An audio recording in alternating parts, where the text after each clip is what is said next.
The arch could be parabolic arch, pointed arch, semicircular arch. Okay. The basic ideas here that you'll see as one is to understand the balance of an arch with nature. How does it balance? Is it really all the concrete and cement that we stick it together? Or is it by itself can stand up? And we're saying that if you understand friction, because when you put these two bricks together, there are friction against each other, the edges. And then the wedging, and each one of these will be perpendicular, as she said, to the arch itself. You will end up like a Gothic arch, or a Roman arch, or it's called Persian arch, goat horn arch. Those are the name. This one is hemispherical, semicircular. Now building this thing, I'm working here for the next couple of days, 2-3 days. Remember, the speed is absolutely nothing here to us. It's the careful laying, making of all these bricks that are important. Or the bags that you work with, Super Adobe, all of these. You want to make sure that you really learn it, and it doesn't matter who does in what speed. Because this is by itself is a meditative process. So as you can see, each brick touches the other brick at the base, inside. Okay, so that's the friction. And then second, it does 1 and 2 wedges, means it keeps it in that form. It's dry packed, means it's packed dry with, you could later fill it up with the mud or cement. But first you set it up in this formation. Now at all this time, we're trying to do without the cement, without anything, to make this arch stand up. That means if we have enough buttressing to hold this force to open it up, because when we are building arches anywhere, you can see, in missions, for example, or any building, you see always there is one arch and then there is next arch. Because the arch, the only thing is it tries to separate, depending how shallow it is. So all along you're going to need buttressing behind these things, and it should come up from both sides at the same time so that it's balanced. You'll hold the triangle together and slowly pull it out. You see, more or less unity of the forces in nature.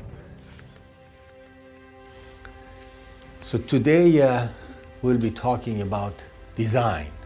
Design of, that's the element of design, means now you looked at these little domes, you looked at the vaults, you walked here, you worked on some of the materials, so you're getting familiar with it. So you want to start doing your house, or your school, or your healing center, or your eco-village. How do you go about designing these things? For those who are not architects or planners or designers, how would you approach this?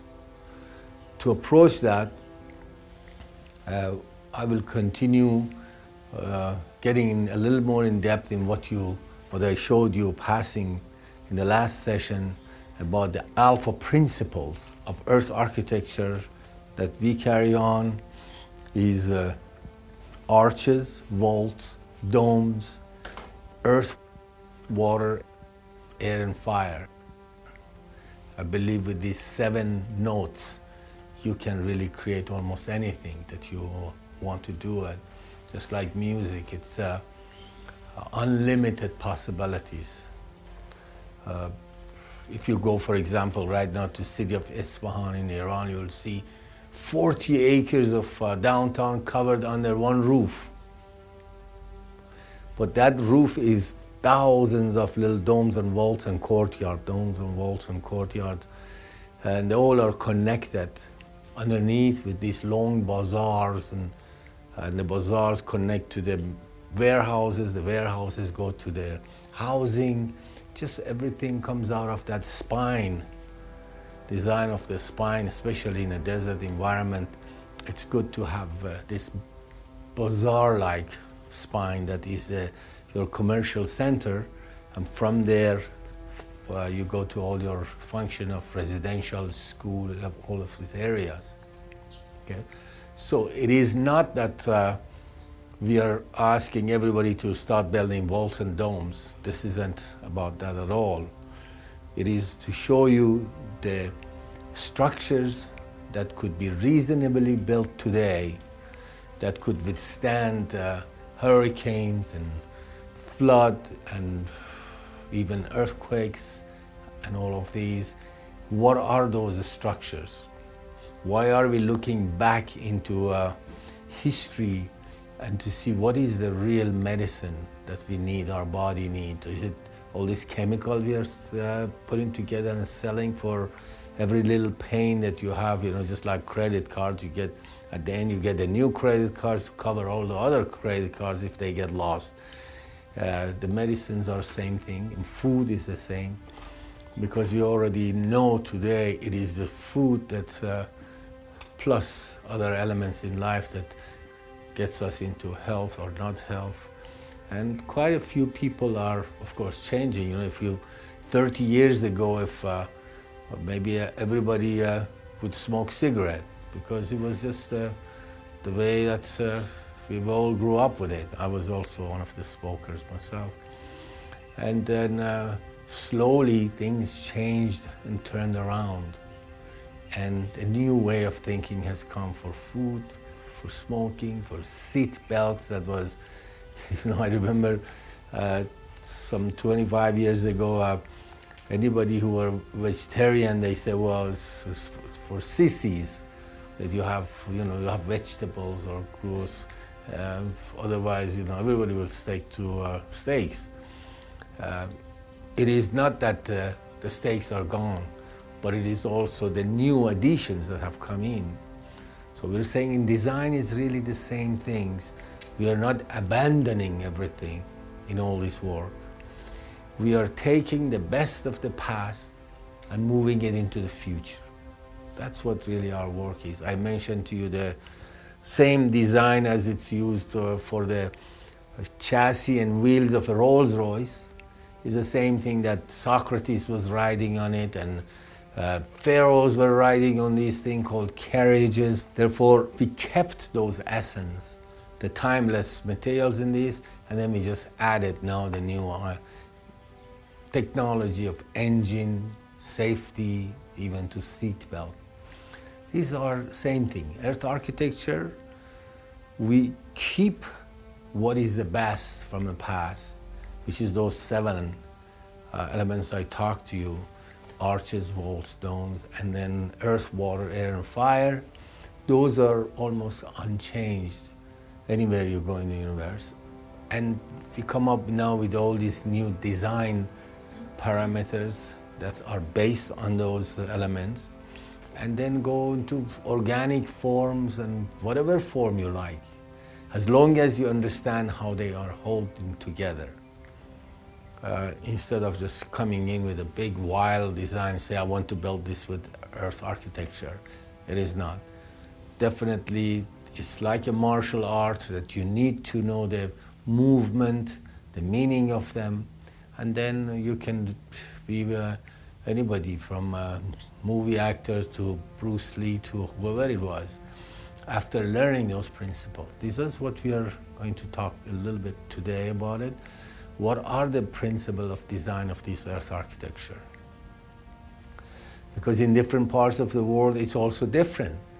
Like where I come from, Iran, Persia, same place, there is something that walls have always been the greatest thing to have. To build a wall has been the pride of neighbors, the cities, the town, just what type of wall you build. As a matter of fact, the word hamsaye means the people who share the shade of the same wall, means the neighbor. So you build a wall with your neighbor. First you build a wall. They get the shade in the morning and you get the shade in the afternoon. So the word neighbor is hamsaye, means the people who share the shade of that same wall.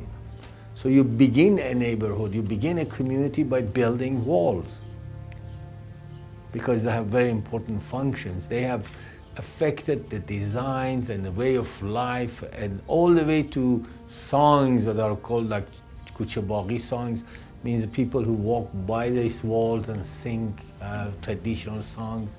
Even going to the bath or going to a wedding, you have different songs developed for it. Okay? But you come to this part of the world, walls are something is not wanted. Good fences make good neighbors. Don't fence me in. And just trying to tear down the walls of east and west in Berlin, although now we're beginning to build wall by Mexico, and we're building walls between the Palestine and Israel, we're building walls. Still, some of it, they have no other solutions for it. But the concept is changed really when you come from one culture to the others. Here are some of the most beautiful poetry written by Robert Frost, that there is something that doesn't love a wall and wants it down.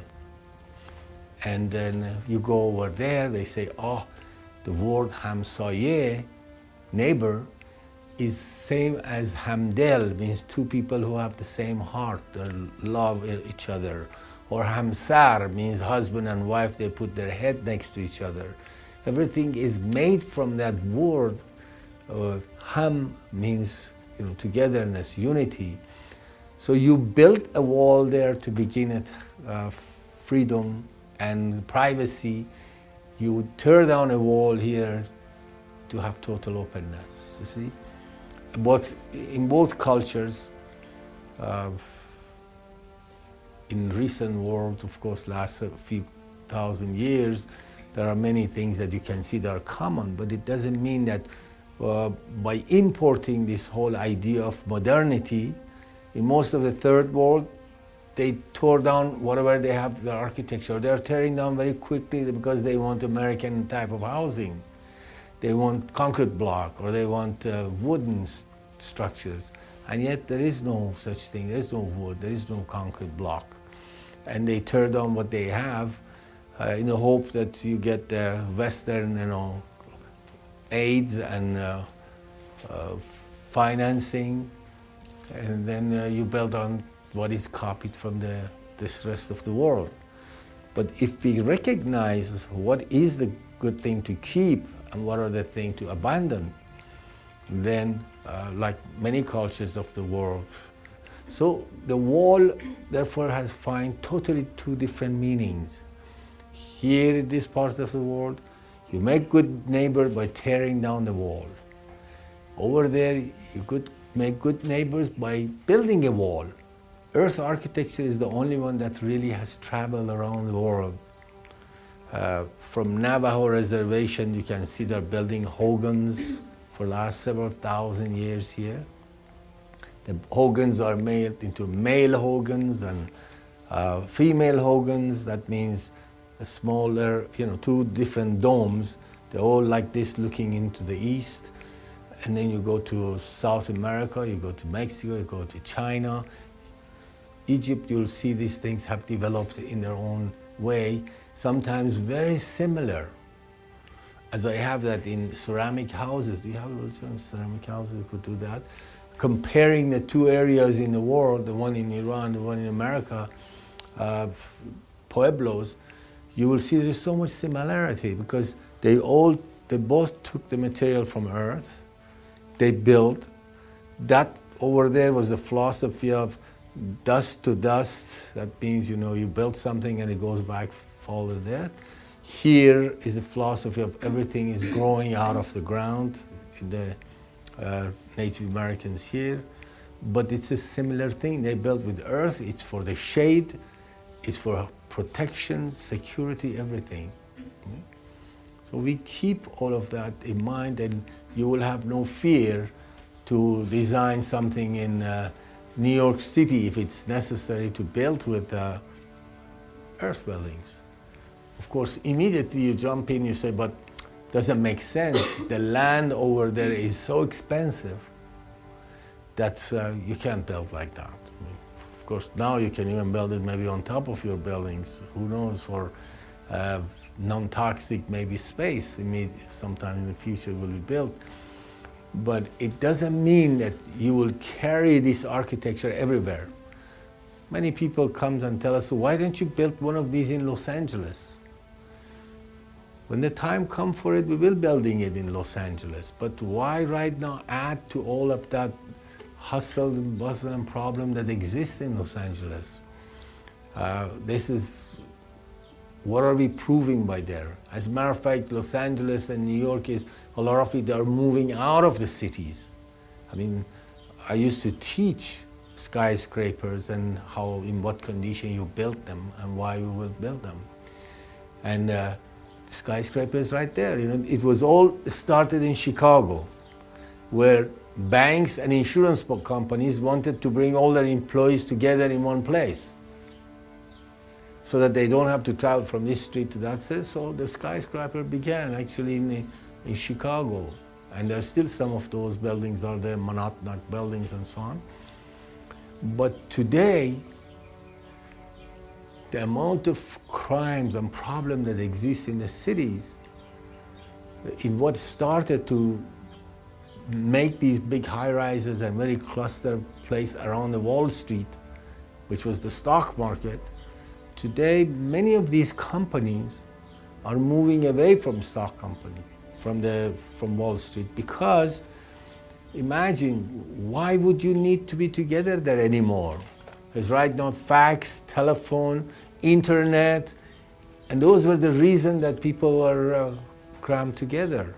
Now it's giving us technology to stay at home and then do all of those works, and then maybe, you know, you get together for the communities and other reasons.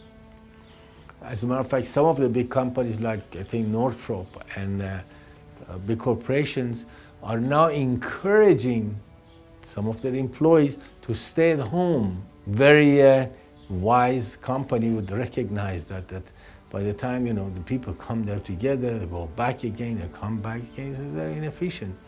So you see all those reasons that people used to get and cram and crowd the city is losing its values, how it started it. So all of that is now, we will see that you can have your whole publishing world in your desk, right there in your desktop computer or your laptop. Same thing. That technology is perfect with Earth architecture. You don't need to start building high-rises. You don't need to build all that. You could have a choice now to move out somewhere that is pleasant to live, and then from there you will set up your own life and you have your communications. Okay? This Earth architecture is a similar thing. Once you know the principles of how to build, and our type specifically, that we focus on these curved areas like arches and vaults and domes and so on, is for several reasons. Why are we building things in arch forms? I showed it in last sessions about this being the principle of this whole design. Alphabet is an arch, and you built an arch yesterday. You saw by just the gravity and then angle of repose and friction, you can make sand and bricks stand up. Imagine if you built your arch, that same thing on the moon. Come back 1 billion years from now, it's still standing. Because there is no earthquake, there is no moonquakes, there is not something that is, as we experience here, in that intensity, it doesn't exist there. Yes, on Mars there's up to 200 miles an hour windstorms. You still could use these structures, but not your arches wouldn't last probably there after a big windstorm. So once therefore you learn to build this structure, which is a unity by itself, means it will stand by itself. The difference between the post and beam and this, you know, we in the West, in this part of the world, in Western world, we inherited the post and beams from classical Greek architecture, then Romans and so on. Means you built your columns and then you have your beams straight on top of that. Now building that, to start with, you're working against gravity all the time, because anything you build, the gravity wants to pull it down. Okay? So that beam, straight beams, like in our back porch, take a look, they all have bowed down like this after a while. And no matter what you build, ultimately it will fall down because it's working against gravity until it gets wears out, and depending if it's wood or concrete. But when you build an arch, you're just moving totally a different directions. That means you're building something that works with nature, with harmony or with the gravity.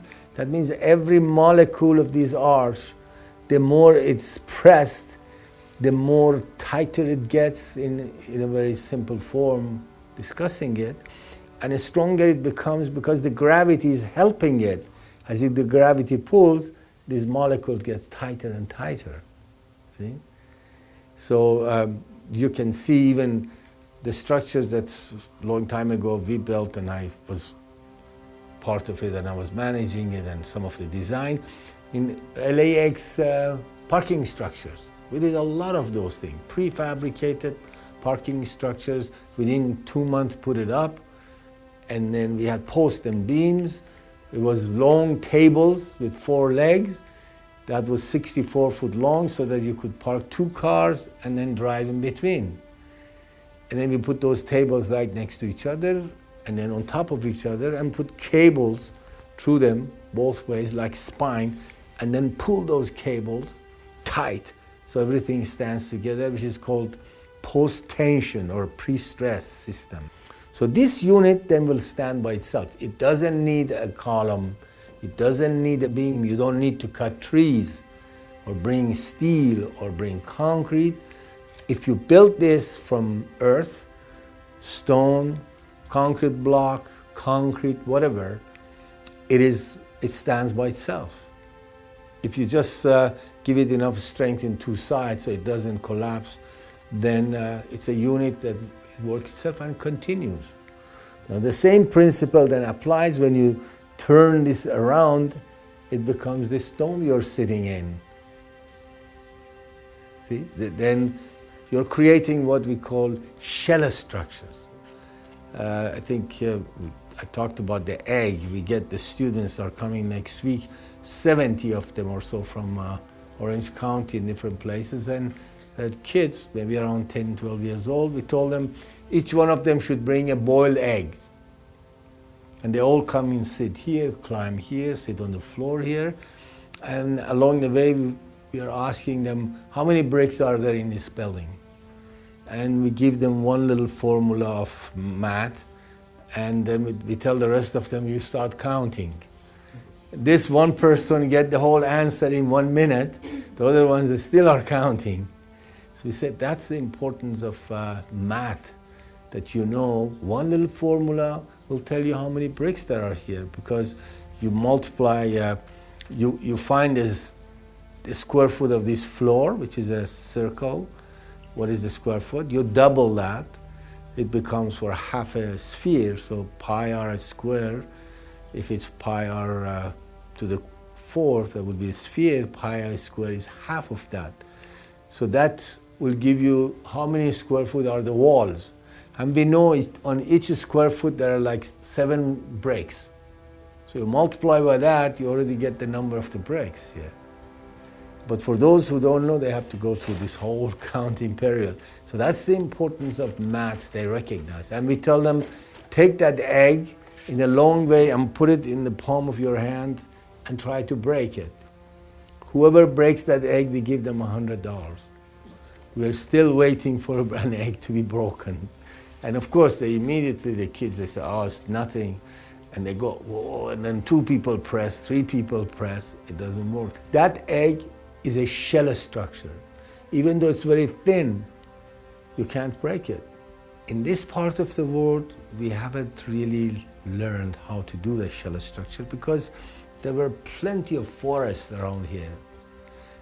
Whenever when the pioneers came, they brought in saw, hammer, and some nails, and it was okay. There were plenty of trees for not too many houses.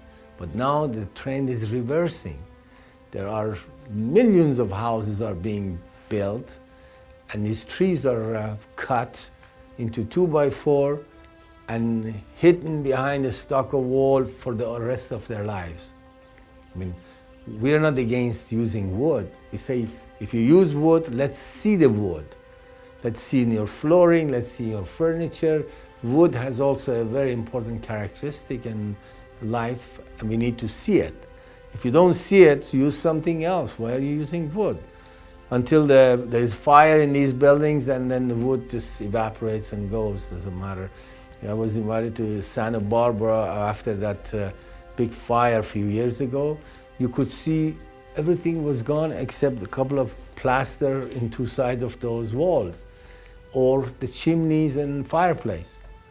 Because they said, well, if we would have had this sort of roofing, the fire wouldn't affect this. And I mentioned, I said, look at this thing. It has totally evaporated the wood. Because when the temperature gets to 1,000 to 1,500 degrees, it doesn't matter what cover you have over it.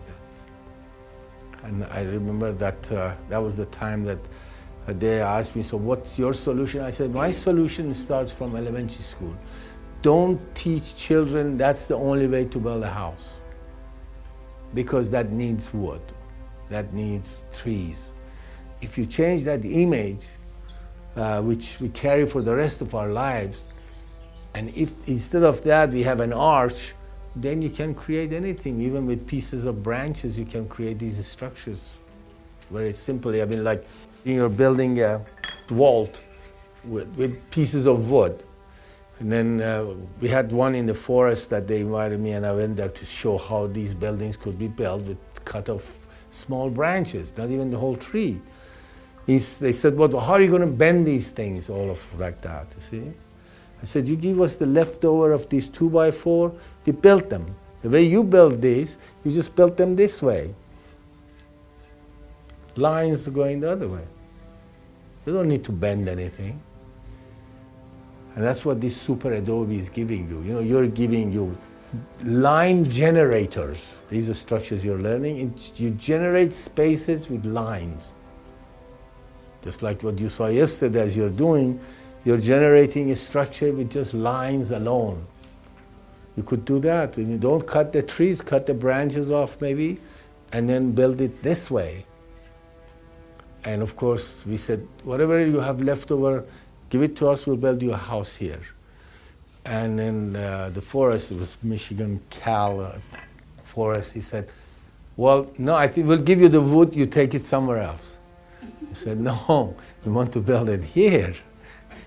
Just so people see there is other ways of building. You don't build that way. So I'm back to that same idea of pitched roof against an arch. And that arch is self-sufficient structures. And as I talked in the last session, arches back to back, and you have this rectangular room. As you saw, you're building here, we saw the big house. It's nothing but a bunch of arches put back to back.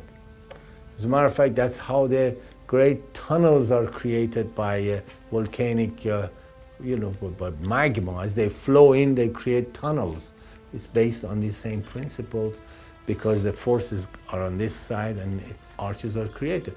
Arches National Park in this country, huge arch because of erosion by sea or water. Those are the only structure that stands up. Okay, I remember with my daughter and son one time when they were very little, we got one of these hats. It's just a regular soft hat you put on your head with woolen. We wet it and put it in the freezer. And then we took it off and they were jumping on top of it. Just a frozen hat became now all of a sudden a structure because it became a shell. So that's the shell structure that we are talking about. This structure that you're seeing, probably it's the thinnest structure you can get in California. It's thin shell. It's a very thin shell, doesn't even have reinforcing. It's gone through earthquakes and he's tested and everything for it. Okay? So those are the difference of way of looking at these things, of by learning it from nature. The way a spider web is, you've seen that. You know, a spider sits on top of this tree until the wind blows, it hangs itself, and until the wind blows it to the other trees, That first line is connected. And then it starts weaving. It creates for you the Golden Gate Bridge. Verrazano Narrows in New York, huge span. That's really our structures, see? There makes no difference what you have there. The structures are created based on that same principle. A cable will make your structures. That cable is the same as a spider web. These are same as an eggshell or as a seashells.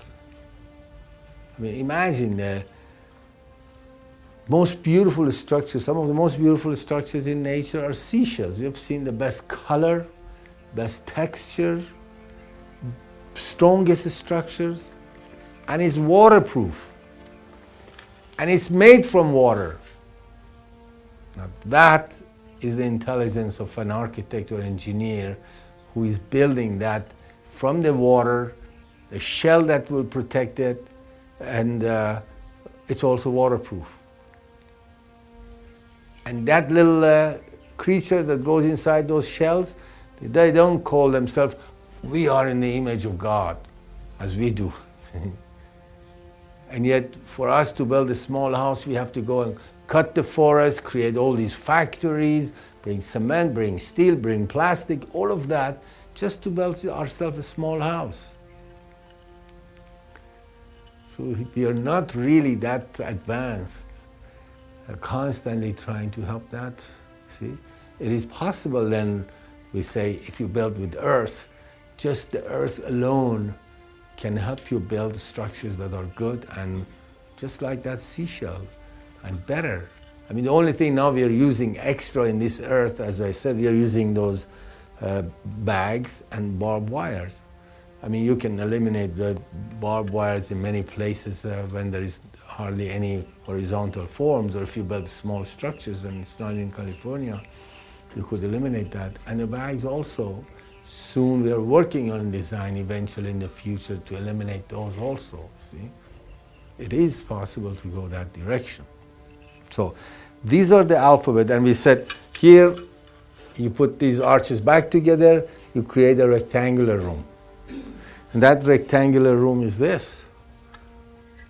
Conventional house is, instead of arch, you have a pitch roof.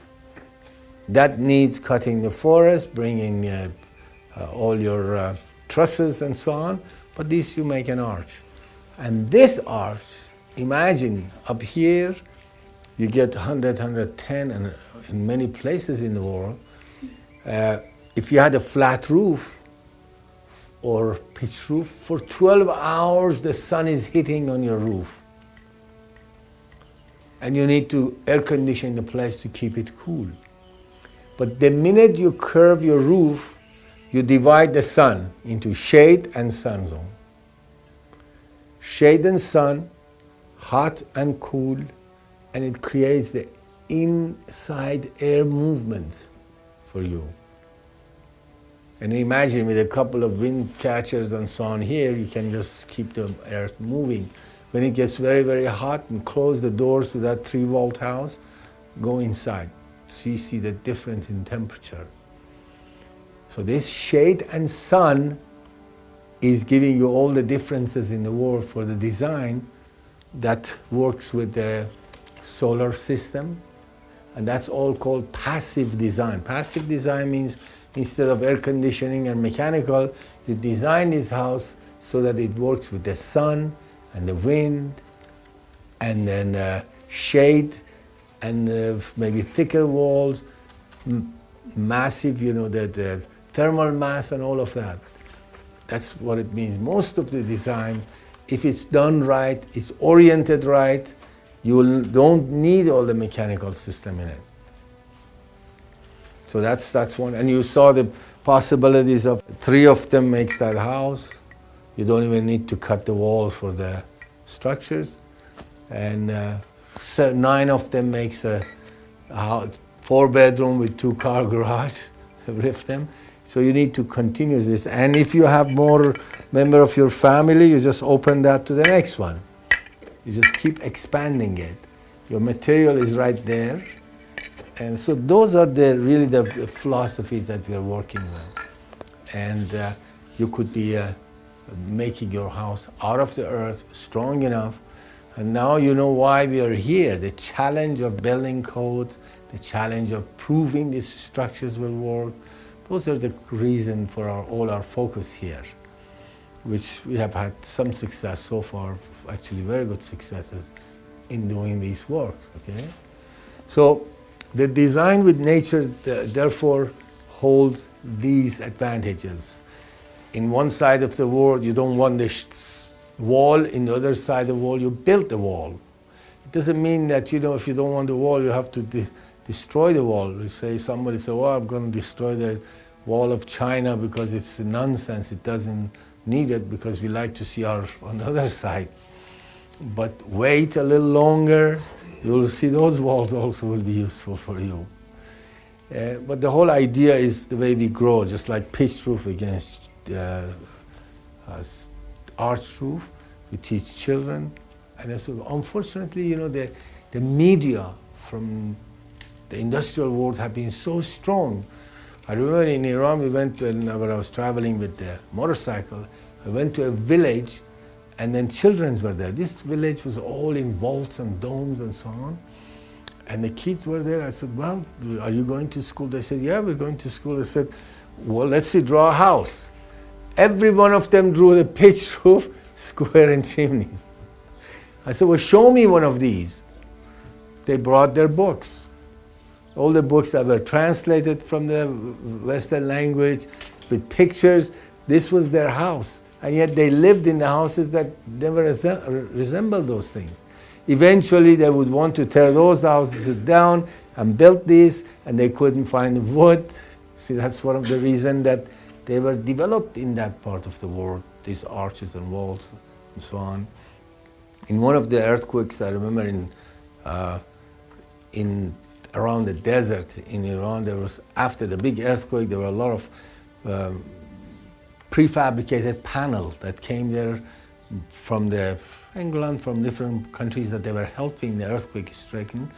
They came and built them very quickly. After they left, these people started tearing down the roof and make it into an arch. They said, well, this will become like an oven. We can't live in these things in the morning. Or they abandoned those houses for their animals and they built their mud houses next to it because that was appropriate for the environment. Okay?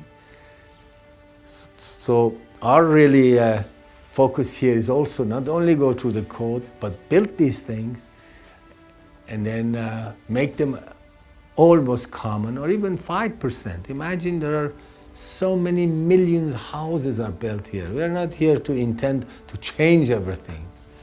We say even if we can affect 1% of the housing, 5% of the housing, you know, it's such a vast number in the world. But how do you go and design these houses? That's what the discussion is. We say there is a very simple formula.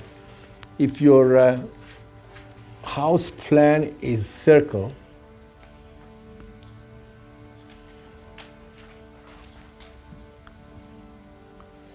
you put now a dome in it. As you're doing it, as you can see, this gradually comes closer and closer and closer and closer until it closes, just like this.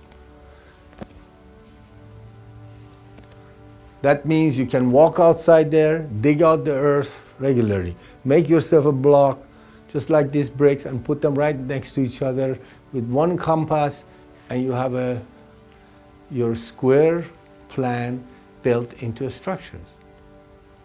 Now, you can say, I want to build a square room. I don't want to have a circular room. Okay. This shape, somewhere in history, started changing to this shape. This was one of the most important architectural feats that really happened when people learned how to make a square into circle. And that is the one that you can see now from cathedrals to mosques to houses. What they did is they came in and they created a corner arch here,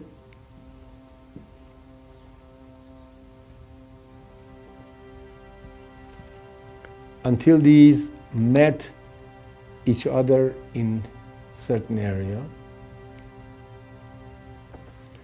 And then they closed this. And then this became a circle. Changing the square to circle, what will happen? Then now you don't need to go and cut the trees to put them horizontally to cover your roof. You go back into the small unit. So all it means is you have your unit that you can create is a small. The trees and beams and steels are the long, of course, tension structures. But then if you want to build with your little brick, then you need to go around circle. And this becomes a circle. Okay? Therefore, we say anything between a circle and a square, if it's your room, that's what you like, it will get a dome. And you're building that dome. Okay? It means a room that is hexagon, octagon, any shape between these two shapes, and then you will have a dome on top of that. And then if you have a rectangular plan,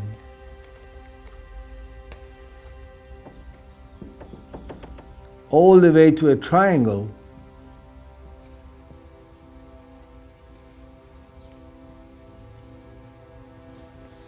this will get a vault or arch plan, arch roof.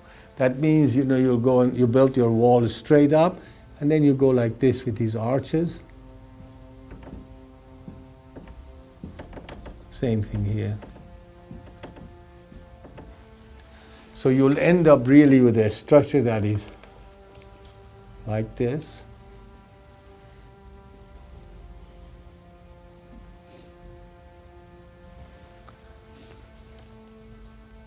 Like those three vaulted houses that you see. Rectangular and square. And anything between these two. It could be a parallelogram room, any forms that comes into rectangular. You will build it with these arches. And changing a square into a circle or an arch, you can see this is ceramic houses. It shows that from the corner of your room, you just put one piece of bricks, 2, 3. By the time you go up to the 5th or 6th, you see you have created yourself a little corner. And then you bring these corners together and you build the wall, domes. The walls are same thing. If you just, you could have all arched around your, you'll go ahead and see the models, and you can see that we have a lot of models there. Therefore, around your room here, you can just make it all into 4 arches, not even walls.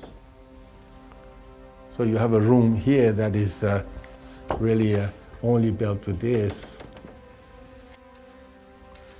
It doesn't mean that you need to always build walls. You just need to build arches that stand by themselves. Okay? And so is the vault. The vault itself is, as you can see, in these structures all everywhere. What you built with is you build your rectangular room with wall, and then you lean the arches back on the end wall, like that. When you lean them back on each other, you don't even need plywood form or anything under it. That's called leaning arches. These are all permanent principles that how to change big structures so that could be built with the small units. That's basically what really is, the principle is. And this is exactly the way nature builds, the same thing. From the volcanic tunnels all the way to seashells are all based on these. And as I said, there's one principle that nature always works in flowers, in leaves, in soap bubbles, in shells. Nature always tries to build maximum space with minimum material. That's really what it does. When you are looking at the flower petal, you can see all of these around it, see?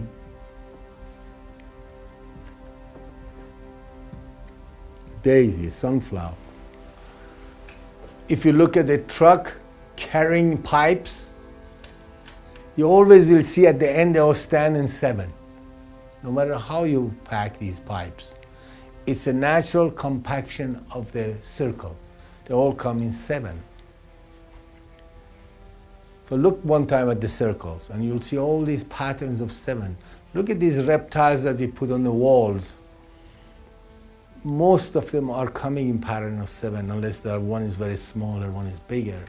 Okay? So this natural compaction of these circles and so on in nature is exactly the same thing as is built by nature to create the structures. And that's where we try to follow these. We are not copying anything. See? We are just trying to use that timeless principles of the wheel and chassis and circle and squares and these geometries. Within these geometries, and then imagine here, functionally, if you build a house like that, okay, you can be, this is your living room, and in one step you are into all of these rooms. You don't need to go a long corridor from one side to the other. Okay? And the importance of these structures become obvious when you look at the one square room. If you have one square room of 10 foot by 10 foot, we are building 100 square foot of space for ourselves in one room. But to build this 100 square feet, we have to build, let's say if the walls are also 10 foot tall, we have to build 100 square foot on top of the roof, 100 square foot here, 100 square feet here, 100 square feet here, 100 square feet here. So to build a 100 square feet room, we have to build 500 square feet of space. I mean, plane surfaces. Right? This is what it takes for one room. Now imagine if you come and will say, well, what if we build another room next to this? Then you say, okay, then we'll eliminate this 10. So now you have to build in this 400 square foot to build instead of 500 square foot. See? This is how I'm trying to show you how different designs have developed throughout the history, and that is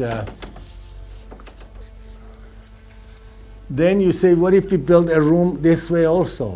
Then you have eliminated this too for this room. We're making 300 square foot. And we said here, now you can build this with domes on top of it. But then you say, well, I want a room here this long. I said, okay. You built these with your arches.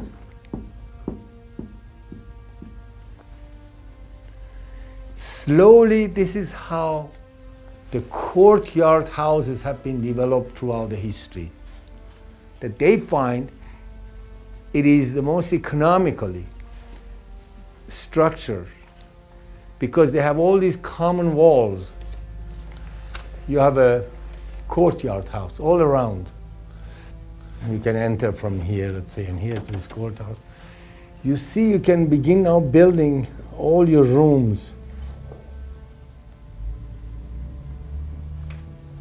Imagine this is 20-foot long room. This could be also twisted, that you have a circle here, you have arches here, you have arches here.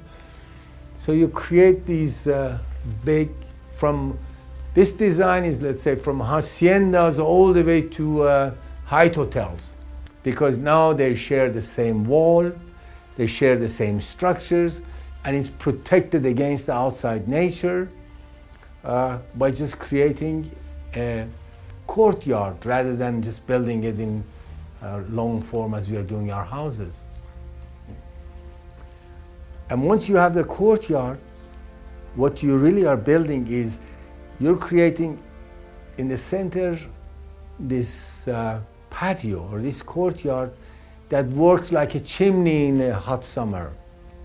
if you have some trees and pools down there, you can see these whole structures work like a chimney. It pushes out the hot air, and the cool air is replacing it down below. That's why they're very cool without even air conditioning, because of the way these things are formed. And the formations are like that.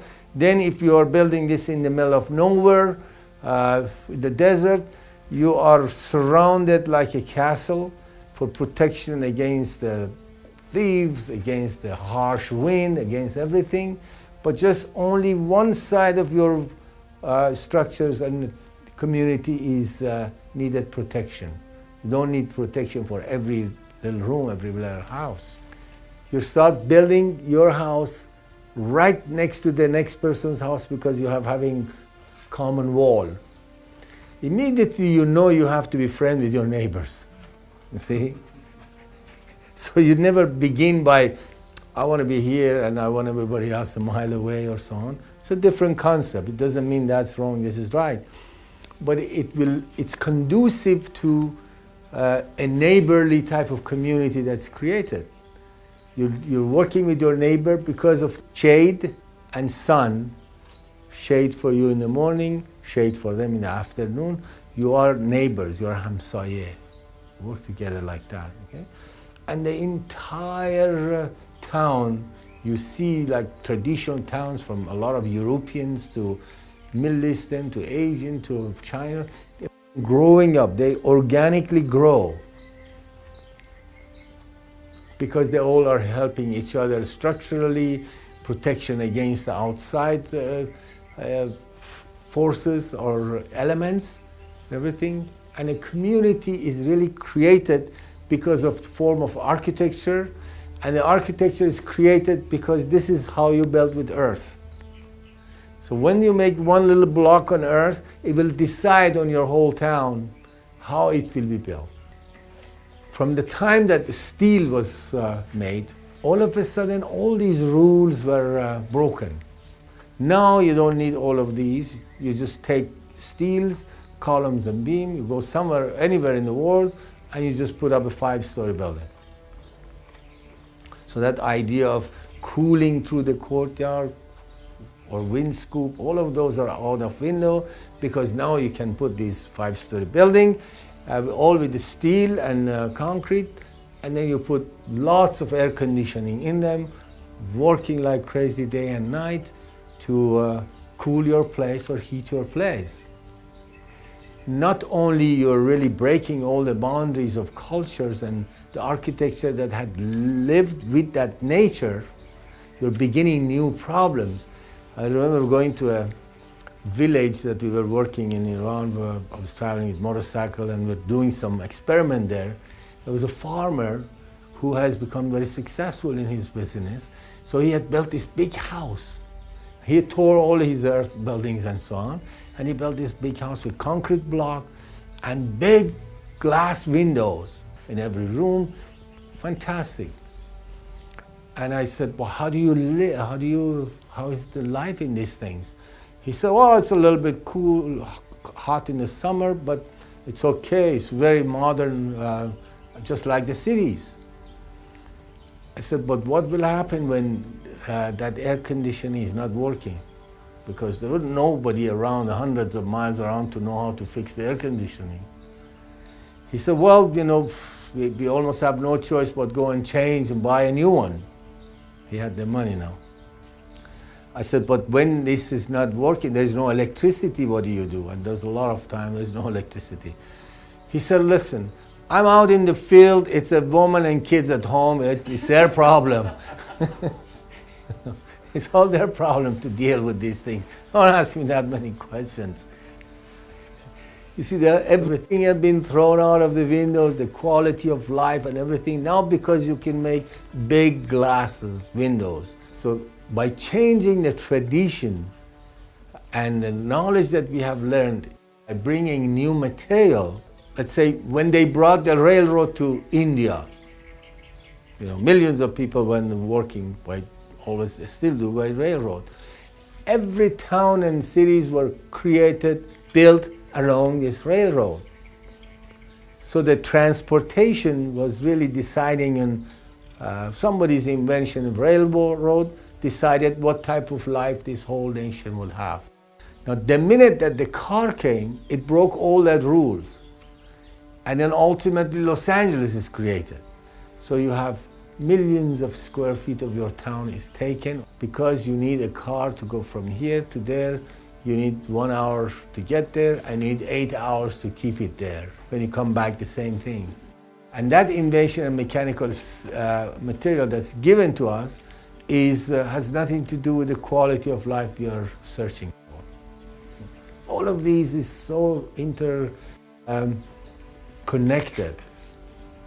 Now, why don't you do this thing in Los Angeles? Why don't you do it in New York? Why don't you do it in here? The question is, why do you want to do it there? I mean, over there, if you want to build it, of course, you go high rises, skyscraper, your land is, which is very arguable anyway, because when you study the high rises, you see, if a place is, land is very expensive, they say you only can build a skyscraper. But if you ask why is the land more expensive, it's because somebody planned to build a skyscraper here, so all the lands around it became expensive, and they have no other choice but to build a skyscraper. And by the way, living in high rises today in design, we attended many conferences around the world in that time. It shows the number of floors when you are in the middle or lower income is directly affecting the number of crimes. So the higher those floors are, the more crime in those buildings are. And as you can see, there was some huge project built in St. Louis and it created so much problem. Why is land expensive? Because somebody said, I'm going to build a development here. So everybody ran and bought the land around it. All these architecture are connected like that. But for us, no, once you know this principle, then you can come also and say, look, I don't want any of these things because I don't want to build just one dome and one vault and so on. I want a house that's a free form, that it works anywhere that I like it to work. I like a house that will be like this maybe. Like in California they have it, you know.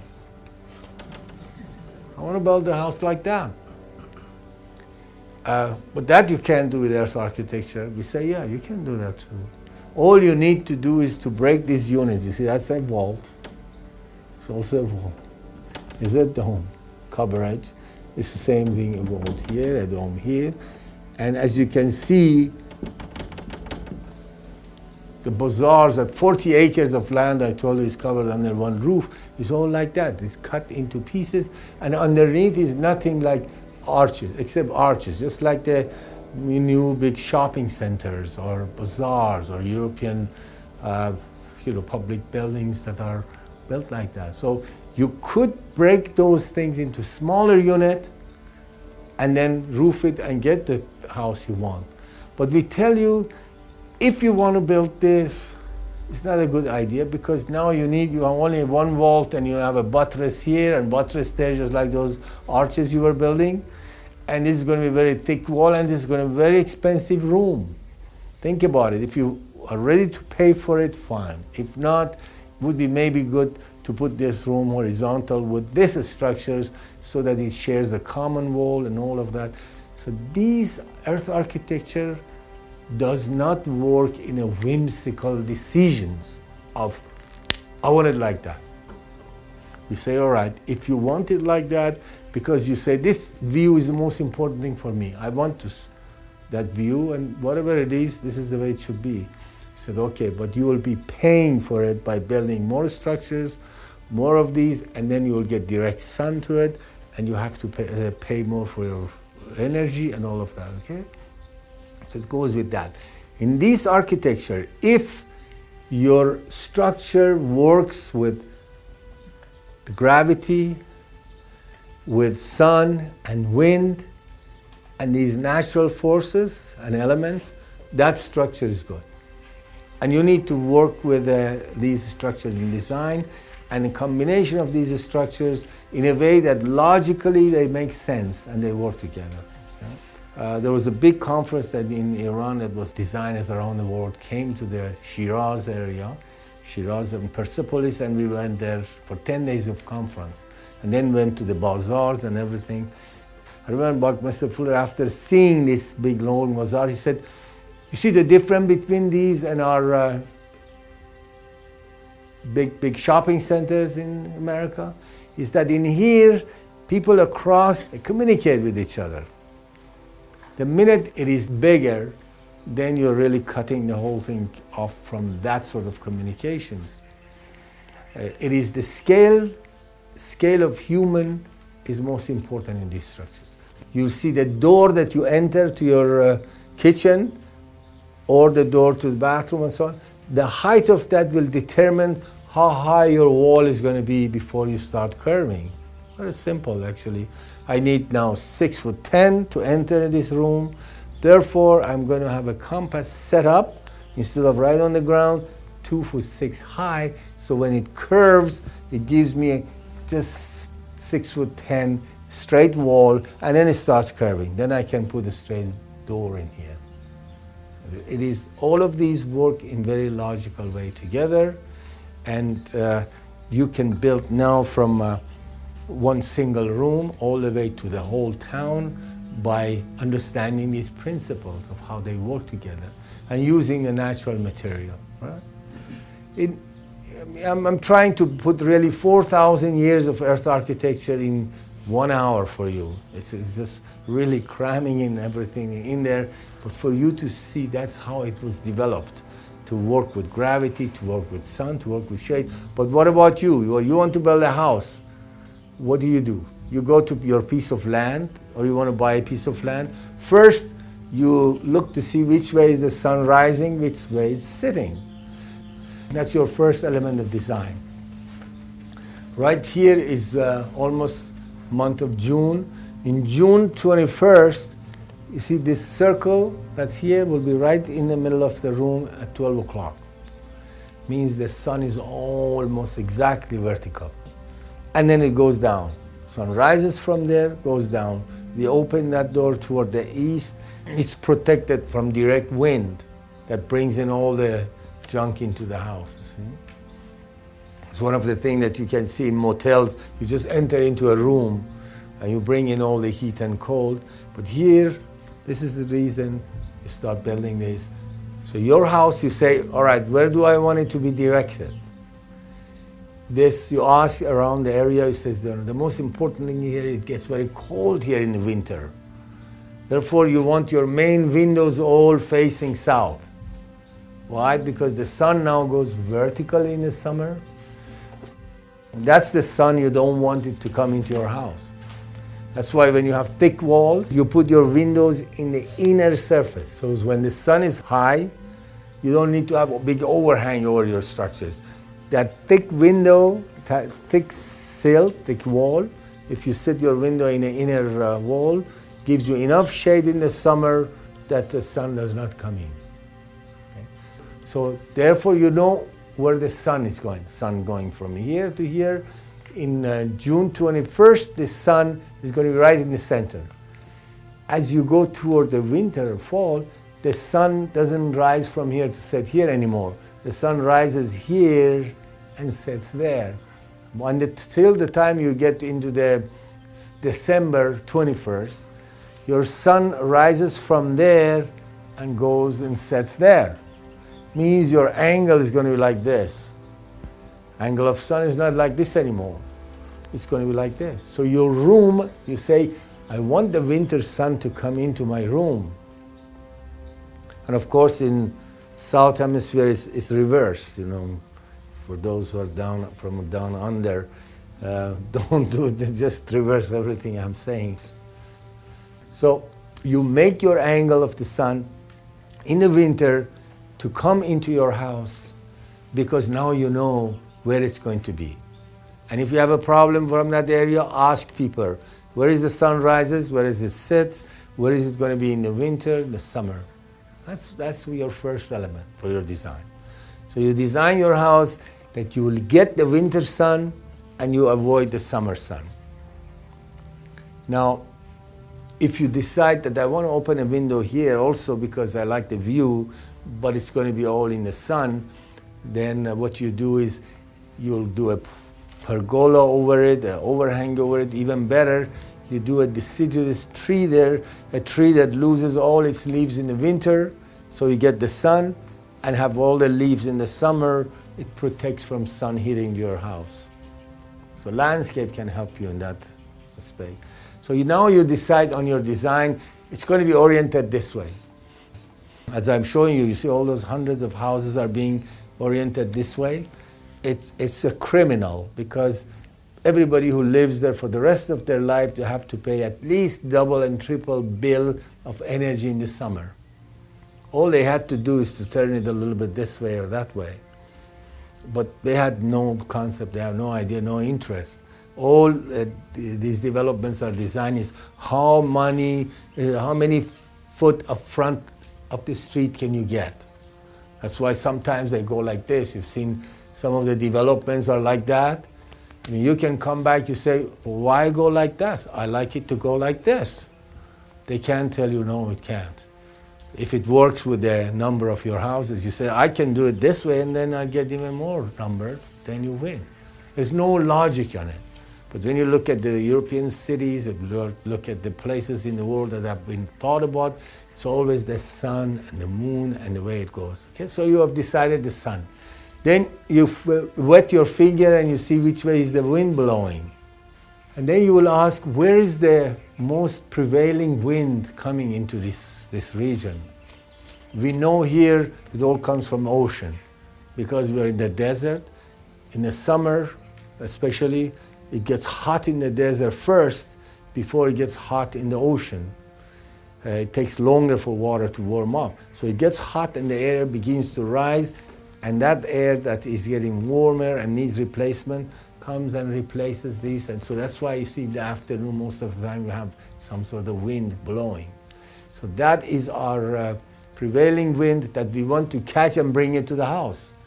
So you build your wind catchers facing your wind, therefore it comes into the house, okay?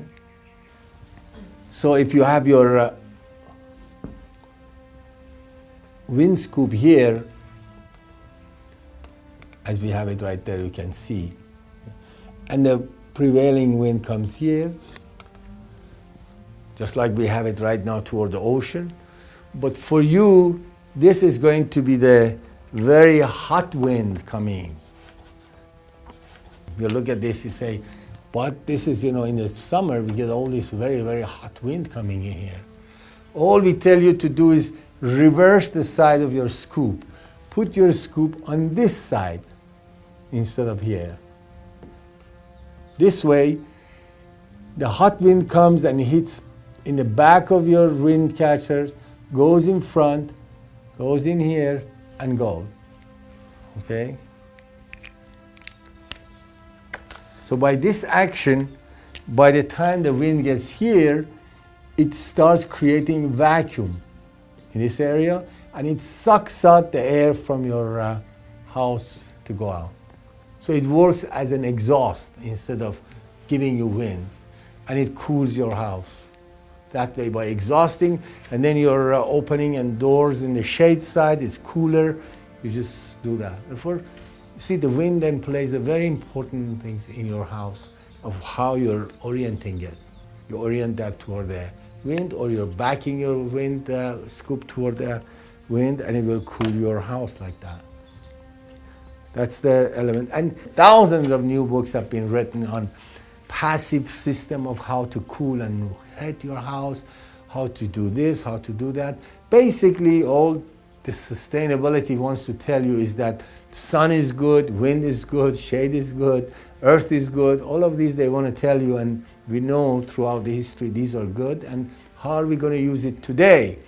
If you go to Los Angeles today, or New York City or Chicago, you'll see all these buildings. You can't open a single window.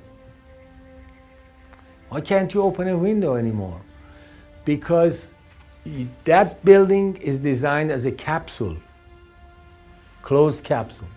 So when you see at night all these lots of light coming down the windows from the Skyscraper, don't think they're doing that to give you a good view. They have to keep those lights on day and night because the mechanical system is designed for that. To absorb that heat, you need to have this cycle working constantly. So the minute you open a window, if there is a window, you're really ruining that whole mechanical system's configuration. See? So they need to build it like a contained capsule. So there is so much energy is being wasted in it, and you keep it all the way down. It was, I think, it was what Minister for the Louis Khan was saying. You know, at night everybody goes into their hot houses. It's just how the limitation is our own mind, and limitation is what we really see. And if we develop these whole ideas of how to combine the spiritual and physical by having the knowledge of physical, and then getting into spiritual like that. So you begin designing your house in a piece of land that you walk into, very set. Where is the sun coming? Where is setting? Where is the wind coming? Where is setting? What is my material? And you want to build this. And you're building new communities, new way of life. You're not really trying to compete with the skyscrapers on horizon. By the way, there was a study made in Los Angeles itself. There are, I think it was over 90% of the whole Los Angeles is nothing but one-story or two-story buildings.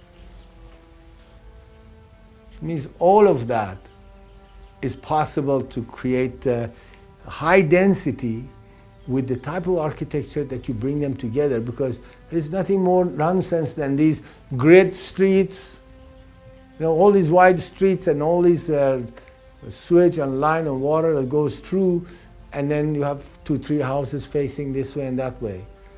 You could now expand into most European cities are like that, or traditional cities. They don't just follow grid. There are other systems of following and doing it. Okay? The only question that was left is yesterday you asked about arches. We will be demonstrating there, of course, later you can see that. The arches as you're building, the taller they are, the stronger they are. Just like Gothic arches, you see the engineering and geometry was so perfected during Gothic arches that, you know, every piece is kind of shaved and packed together because they knew the lines of force. Where will it go? Now, if these Gothic arches were Roman arches, then you needed huge buttressing before you can bring it down. So the shallower your arch, the further, the more you need to support the sides of it. See? Like if you have an arch that's like parabolic almost, you see, and you put the force on it, it moves in almost directly all the loads into the ground. Okay? If you have a half a circle, barrel vaults, they call it, arches. The force comes here. When it comes here, it tries to go like that. This is the force to go. So you need to build a buttress to hold this, or a buttress to hold like that. Now, if you want to build a shallow, very shallow arch, like that, then you see the forces are almost running out like that. So you need to really create huge wall here to take that shallow arch. That's why if you do a shallow arch, the best thing is to go into the ground. So this vault sits against the ground and you are down below. I've seen very large domes made only maybe a foot or 2 foot high, around 30 feet, 40 feet long. But they were buttressing against the ground. You couldn't move them out.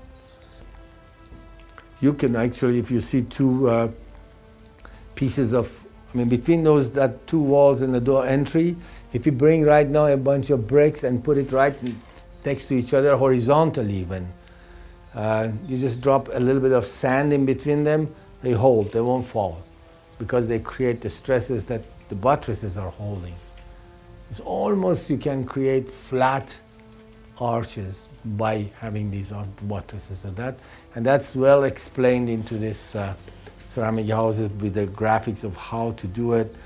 As you can see with the buttressing, some of these have shown those buttresses that are worked. So when you go to European towns, for example, you see a lot of flying buttresses. The flying buttresses there are really nothing but bringing the forces of that main big dome into the side vaults in the church, and then lower into the priest's office, next to that into the storage, and then right there is a sidewalk. So they just make a buttress going over the sidewalk. That means bringing all that force directly into the ground.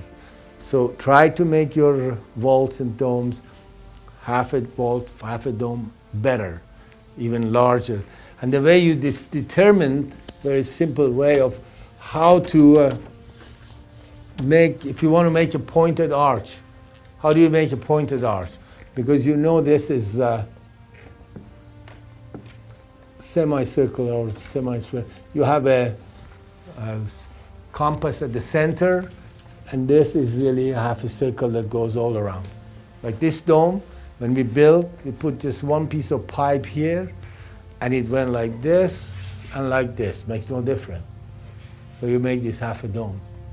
But the minute you want to make that taller, the way you do that, instead of putting this here, you put it here, halfway between. Okay? If you do that, you're really creating an arch that will be like this. And if that's not enough, you go a little bit further, and this will give you a taller one again. Ultimately, if you go at this end, it gives you a height equal to the width of your structure. So those ecodomes are exactly like that. The height is equal to the span of the dome. And if you want it to be taller again, you just add let's say 2-foot straight wall here, and then you put your compass standings here, and then begin from here. It's pretty simple.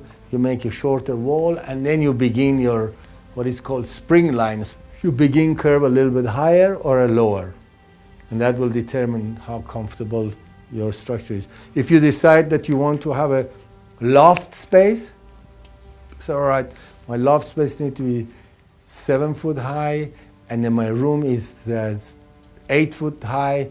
That makes it 13. Therefore, you begin with maybe a taller wall, and it will give you the loft space.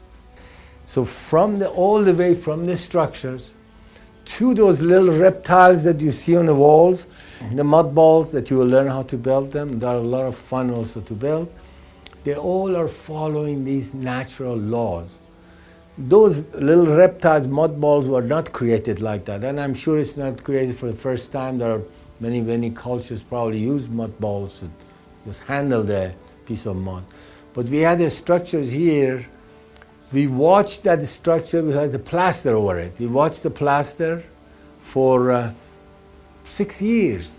We said, let's look at it. Let it keep cracking. Why are these things cracking? So our questions was not how to cover it again so that we cover the plaster over plaster, but why are these structures cracking? Why are the plaster cracking? And it went on for several years. And we were refusing to do that. Even though it was cracked, it didn't look good for the people who came to visit. But no change, because this place is not made to impress anybody. It's made to find what the answers are. And then I'm just saying how the spiritual and physical are all connected together. I remember in one of the middle of the nights, I woke up with this one line of poem from Rumi. It says, half a line verse. It says, Bar harche ke milarzi, midon ke hamon arzi.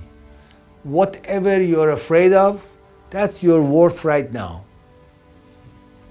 That was his question. If you're afraid of losing your job, that's your value right now. If you're afraid to lose this or whatever you're afraid of, that's your true worth right now. And I thought, as an architect, I'm afraid of cracks. So all architects are afraid of cracks.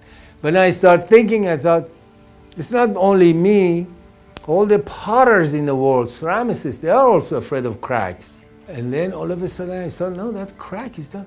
I said, that crack, most people in life, especially women, have the crack problem. That's why there is cosmetic industries based on fear of, oh, you'll have a crack here, you're going to have a crack here, you're going to have a crack. So this whole crack is something that has developed into a evil deal, and nobody knows why did it come about, because in nature you hardly ever see a big surface that is one piece, as architects are trying to create with all these math and lath and plaster, mesh, steel, so that you'll have a ceiling or a wall that doesn't crack.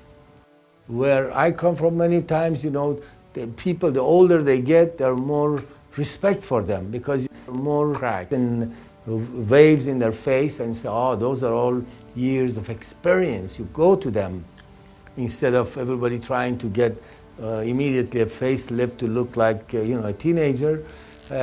Those cracks and those waves have values in different cultures in the world. And I think a lot of Japanese culture, if you study the shade and light in Japanese architecture, has fantastic philosophies and depth of the spiritual dimension behind them. So why not cracks? And then I saw that everything is crack in nature, built with the crack, instead of being afraid. Anyway, by the time I got up in the morning, I had decided, why don't I build with cracks, celebrate cracks, instead of being afraid of cracks? So these reptiles came really from there. For me, I said, all right, now I'll build these stucco that there are thousands of cracks in them anyway. So, and as the units are small, as they shrink, they crack from each other, but you already have put them together, so that crack becomes really a part of the design. And then you can bring in colors and paint for, just like your grout bags and like your cake with all these possibilities. You look at the cracks, you made them, cover them with black or white and so on. It gives you total random design. And then when you look at it, you see everything in nature, from the large fish, that's all scales in the body. Just imagine it's a stucco all in scales. And even the reptiles themselves. We began studying reptiles. You look at the reptiles, the snakes and lizard, the crocodile, every place these little reptiles, little balls or projections are working a great function. First of all, they create a micro-environment over the body. So this reptile, whoever they are, they can turn this way in the sun, they can turn that way, because every little piece is in sun and shade. Constantly you create different things. And then when there is a big rain, you never have a big water running down your walls and roofs. They all have to change to drips from these, because they're individual pieces. So that is really where these reptiles came from. Just from that one line of poems that shows what you're afraid of. And then what if you don't afraid? What if you just get into it and work out? And so this is really covering some of these design. And you want to build your house, just put these logics in it, in earth architecture. What is possible, what it works well with the nature, and what orientation. You have your whole house, the village, the entire town is built that way. And it makes sense, and it works in nature, and it's, of course, your whole material is almost for free, right under your feet. Yeah? At the same time, to be, of course, least expensive, least affecting the natural resources, which is the earth itself. Everybody talks about eco-villages for healing, eco-villages for Africa, for North, South, Australia. Everybody wants these eco-villages. And that's what eco-villages is, what I told you about. Every structure is an eco structures, and then put them together in these formations of make sense. You have an eco village, and we'll be doing that. So we're getting after all this resting here, now we get into the hands-on work.